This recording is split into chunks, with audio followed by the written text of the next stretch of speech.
মধ্যপ্রাচ্যে যুদ্ধের দামামা বাজলেই বিশ্বজুড়ে একটি শব্দ সবচেয়ে বেশি আলোচিত হয়, সেটি তেল। ইরান ইসরায়েল সংঘাত হোক বা হরমুজ প্রণালীতে আলটিমেটাম, সবকিছুর কেন্দ্রবিন্দুতে থাকে তেলের ব্যারেল। ব্যারেল প্রতি তেলের দাম বাড়লে সেই প্রভাব গিয়ে পড়ে বিশ্বের প্রতিটি প্রান্তের মানুষের জীবনে। সাম্প্রতিক সময়ে সবচেয়ে ব্যবহৃত শব্দ ব্যারেল। তেলের এই একক এর সাথে আমরা অনেকেই পরিচিত নই। এক ব্যারেল তেল আসলে কি, কেন এই কালো তরলের হিসাব মিলাতে গিয়ে ঘাম ছুটে যায় পরাশক্তিদের? আমরা আজ ব্যবচ্ছেদ করব এক ব্যারেল তেলের রহস্য। আমরা দোকানে কিংবা ফিলিং স্টেশনে তেল কিনি লিটারে, কিন্তু খনিজ তেলের আন্তর্জাতিক হিসাব হয় ব্যারেলে। প্রশ্ন হলো, এক ব্যারেলে কতটুকু তেল থাকে? সহজ হিসাবটি মনে রাখুন, এক ব্যারেল সমান প্রায় 159 লিটার। না, আপনি যা ভাবছেন তা নয়। এই 159 লিটারই অকটেন বা পেট্রোল নয়, এটি অপরিশোধিত তেল। খনি থেকে যখন তোলা হয় তখন সেটি সরাসরি আপনার গাড়িতে ব্যবহারের যোগ্য থাকে না। একে বলা হয় ক্রুড অয়েল। এটি দেখতে আলকাস্টার মতো ঘন, চটচটে এবং কালো। এই অপরিশোধিত তেলকে যখন রিফাইনারিতে নিয়ে উচ্চ তাপমাত্রায় ফোটানো হয়, তখনই বেরিয়ে আসে আধুনিক সভ্যতার এক একটি স্তম্ভ। 159 লিটারের এই ব্যারেল থেকে যা পাওয়া যায় তার যোগফল প্রায় 170 লিটারের চেয়ে বেশি, কারণ রিফাইনিং প্রক্রিয়ায় তেলের আয়তন কিছুটা বাড়ে।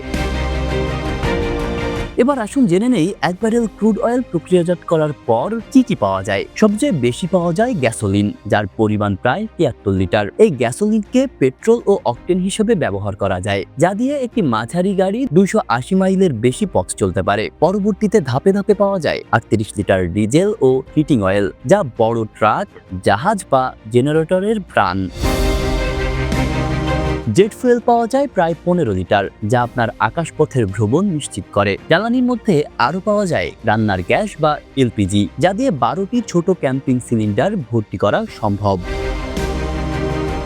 অনেকে মনে করেন তেল মানে শুধু জ্বালানি। এখানেই আপনার সবথেকে বড় ভুল। জ্বালানি বের করে নেওয়ার পর যা অবশিষ্ট থাকে তাকে বলা হয় পেট্রোকেমিক্যালস। আপনার প্রতিদিনের জীবনের প্রতিটি কোণ এই তেলের উপর দাঁড়িয়ে। এক ব্যারেল তেল থেকে তৈরি হতে পারে 540টি টুথব্রাশ, 750টি পকেট চিরুনি, 39টি পলিয়েস্টার শার্ট, 65টি প্লাস্টিকের পানির কাপ, 110টি টেলিফোন বডি, এমনকি আপনার বাচ্চার খেলার 135টি রাবার বল। টুথপেস্ট থেকে শুরু করে ওষুধের ক্যাপসুল, চশমার ফ্রেম থেকে ল্যাপটপ কেসিং, সবকিছুর জন্ম এই কালো তরল থেকে। এখন বুঝুন, তেলের দাম বাড়লে পৃথিবী থমকে যায় কেন? ইরান যদি হরমুজ প্রণালী বন্ধ করে দেয় বা ইসরায়েলের কোনো হামলায় রিফাইনারি ধ্বংস হয়, তবে শুধু গাড়ির তেল দামি হয় না, দাম বেড়ে যায় আপনার শার্টের, আপনার টুথব্রাশের, আপনার ওষুধের। তেলের ব্যারেল কেবল ইঞ্জিন সচল রাখে না, এটি আপনার আধুনিক লাইফস্টাইলের কাঁচামাল। পরাশক্তিগুলো এই তেলের উপর আধিপত্য চায়, কারণ তারা জানে যার হাতে ব্যারেলের নিয়ন্ত্রণ, তার হাতেই সভ্যতার চাবিকাঠি। 159 লিটারের এই ছোট্ট ব্যারেলটি আসলে আধুনিক পৃথিবীর সবচেয়ে শক্তিশালী কারেন্সি।